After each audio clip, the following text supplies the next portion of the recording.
Welcome to Jerseys for Social Justice, ETSU Athletics video series highlighting our black student athletes and coaches and their stories of being black in America. Our guest today, head coach Benavia Jenkins of ETSU volleyball, but she is much more than just that title. Coach, thanks so much for the time today. Thank you. We've had some difficult conversations away from the studio on our wing committee meetings and beyond about the issues that we're talking about here today, social injustice, racism, inequality. And today isn't going to be easy either. And I just want to make sure before we get going with the hard-hitting details, I just want to ask how you're doing, how these last few months have treated you and what mindset they've left you in. I'm doing all right. I am sad with what's happening in the world right now.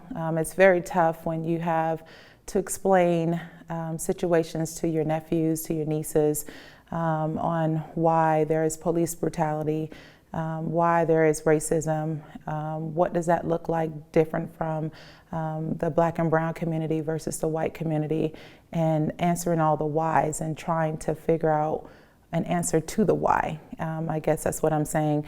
So it's been tough being a mom to a young black son and raising him in this crazy environment, and I'm nervous every day. I go to bed, I have to pray over my child and ask God to just watch over him. And I know there's so much we can do as parents, but it is a scary thought. It's always been a fear of mine, is to have kids, because racism is so prevalent and it's real. So I think it's just a scary moment right now for me.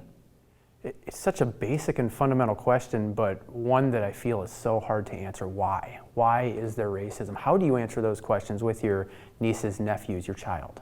I always look at it as there's good people and there's bad people. There's good white people, there's bad white people. There's good black people, there's bad black people. So I try to teach them and say, hey, it's all about your values and your morals, and you want to treat people right, how you want to be treated in life. So it's just simple teaching in the household and just telling them the right things, not to hate, not to judge, not to bully, and just have those conversations, and hopefully that, you know, the message that we're teaching to my nieces and nephews and my son, hopefully that this will help them in their future life. You have a worldview of racism that many others do not have. You played professional volleyball in 5 countries after your playing career at the University of Florida. What does racism look like in other countries versus what it looks like here? Is it the same, different? I think my experience is in Europe. Not every country I played in I experienced racism, but some of them I did, and I thought that they were very open about it. If they did not like blacks, they let you know. It was no hiding. I just remember situations where we couldn't get into clubs if we weren't dressed a certain way, where we wasn't more revealing, and they let all my white teammates go through, but the black girls got checked, where we may show up to a club and you can't get in because the numbers of blacks, it was maybe 2 people in the club that was African American or black. We couldn't get in because of, they reached their capacity of blacks in the club. So being told, those things, it's almost like you want to be angry, but then again, it's like, okay, I know this person just don't like black people. Whereas sometimes here in the States, you're guessing. You don't know if someone is on your side. You don't know if you can truly trust, and that's the difficult part. Someone that showed courage like you are today to come and talk about these topics is your player, Lauren Hatch, that we talked to earlier in this series, and she's in a very similar position to what you were when you were in college. 6% of volleyball players at non-HBCUs when you played were black, 6%. It's just a hair over 10% now, still very low. It's even more bleak in the coaching world. Over the last 20 years, it's been less than 5% consistently, never cracked the 5% barrier of Division I volleyball coaches that are black. And you'd assume if it's the last 20 years where it's been under that number, it would be before that as well. So pretty safe to say it's never cracked the 5% mark. It's obviously been an uphill battle for you in what is a largely white sport. What has that battle been like? You know, all my life I played for white coaches. All my life I was probably a part of a predominantly white program or went to a white school. So now that I'm in a role of being a coach, it's a little difficult. It's difficult to recruit. It's difficult to get in a position where you really want to be at in the collegiate level. My goal is to coach in the Power Five over the years after I get more experience here, obviously, but that's going to be a long road for me, and I understand that. I think we have to be able to get more Black people within coaching. I think we get so frustrated as well because it's not fair. You can go to a hotel and you got a team full of young ladies and they will look over you like you're not the head coach. And they'll talk to your white assistant coach. And I experienced that last year where I'm standing here with a credit card and you just ignore me, like didn't even acknowledge. So sometimes, you know, that's the tough part of it. I ignore a lot of it because I think it's just people's ignorance. It is tough being a coach in a predominantly white sport. You know, just wanting more opportunities. I guess that's what I'm trying to say is what we need is more opportunities to be able to get better jobs, get paid the same as our white counterparts. Yeah, so getting paid the same as our white counterparts. I think that's just fair. Why do you think that volleyball is the way it is? Is it a vicious circle of the Black community has never really broken through, with the exception of people like yourself, of course. You've had tons of success within volleyball, both playing and coaching, but we rattled off the numbers. That is so rare. Is it because there's never been that breakthrough for either the sport, for Black people in the sport, for players, and then the players can't become coaches because they never play? Where do you see the disconnect between the numbers that we talked about and actually gaining real equity, inclusion, and diversity in the sport? I think this sport is all about who you know, and it's just that simple. So in coaching, if I am not good friends with maybe one of the best coaches in the country in collegiate volleyball, I'm not going to get recommended by that coach because that coach either never played against me, that coach has never talked to me. So it's almost like keeping your people in a circle. So I know this person because I worked or coached against, so I kind of know that person. That's the person I'm going to recommend. I think it's like that. I feel volleyball in the Black community is getting stronger. There's so many Black and brown volleyball players out there that wants this opportunity. It's just obviously the numbers are not there, but when we're out recruiting, you see so many of them. So it looks exactly, but I think the numbers are going to start rising as far as players in general, understanding scholarship opportunities, which is huge in the Black communities. They need that scholarship opportunities for most of our parents.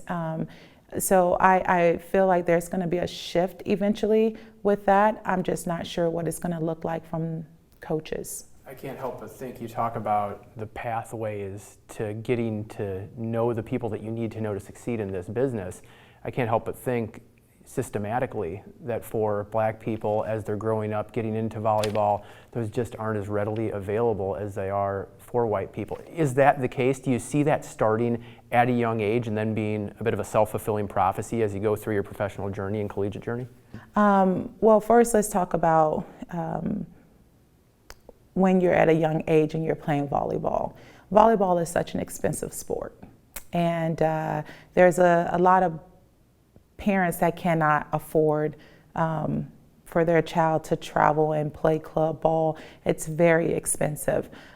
So that I think we have to find a way to help those communities that can't afford it. I started my own club team when I took a break from professional volleyball. I remember charging, because came back into my city, and I charged my players, I think, $800.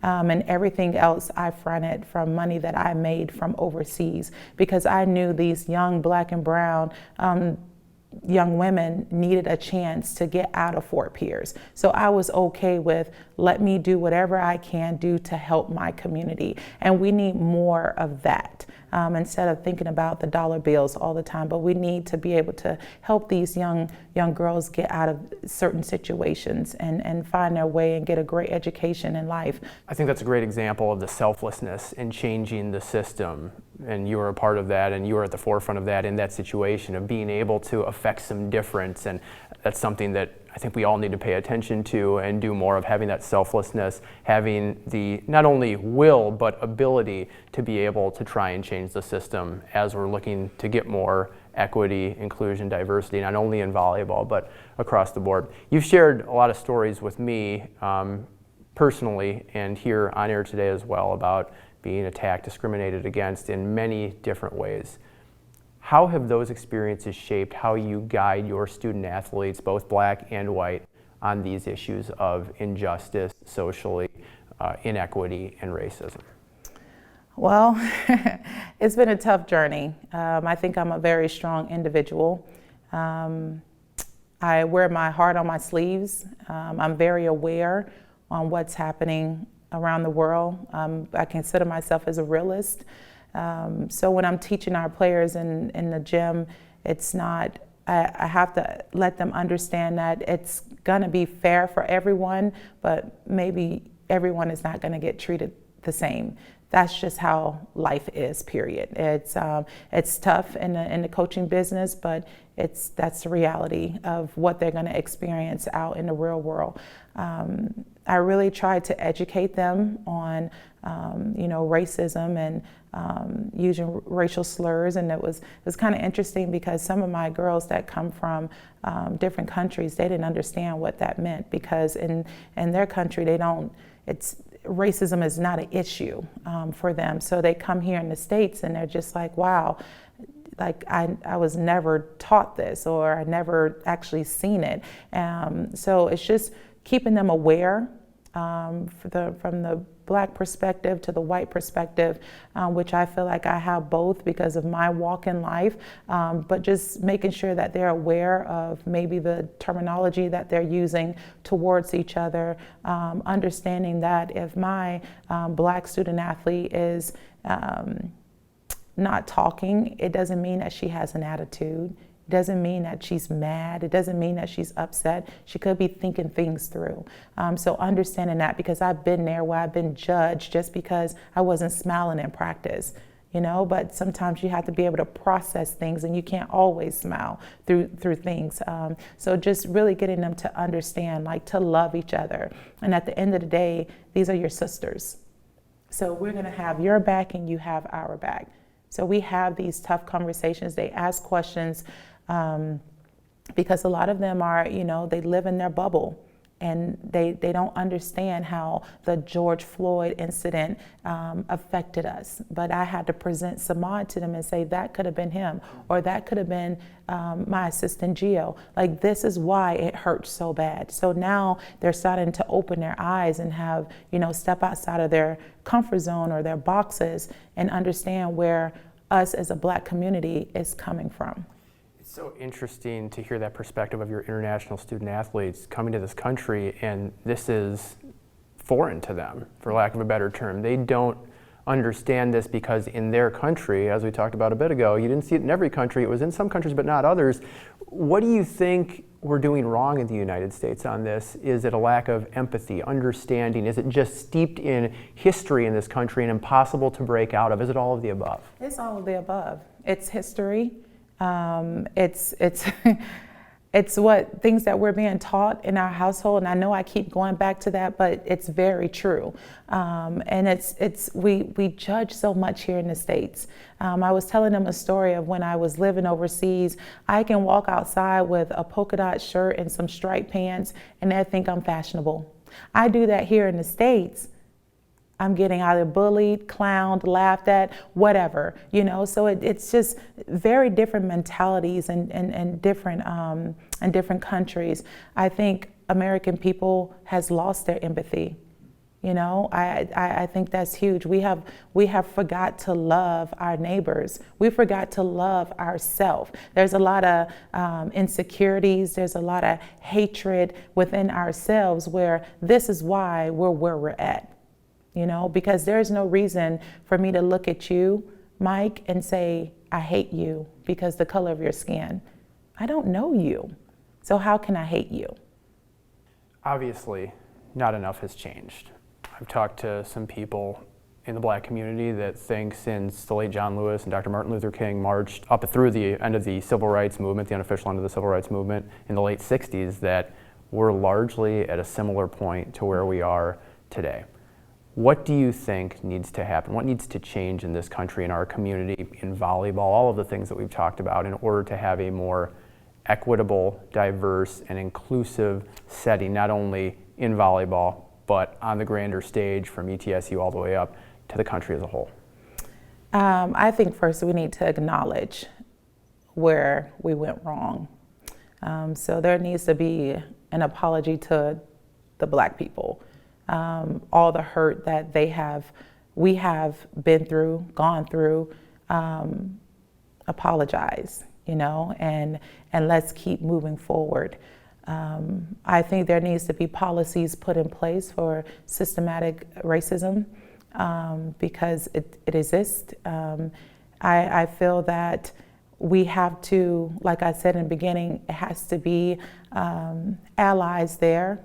So if we are being pulled over by the cops, somebody is, you know, stepping in and watching and filming, there has to be a change. We have to continue marching. We have to continue to have peaceful protest. It doesn't end because whoever is elected, it doesn't stop there because we still have a long journey. It doesn't stop. I don't care who goes into that seat, but we have to still march, and we still have to continue to fight for a change and fight for justice and fight for equality because it's only fair. I don't think the Black and brown community is asking for too much. The tough thing, amongst a myriad of other things, about being in the position that you're in as a member of the Black community is that not only have you had to experience these things, you're then asked to lead these conversations. I know I've asked a lot of you to come and talk about this today. I know it's not easy from the conversations that we've had, but that you've found the courage to do so, I really appreciate it, Coach. Thank you very much. Thanks for having me.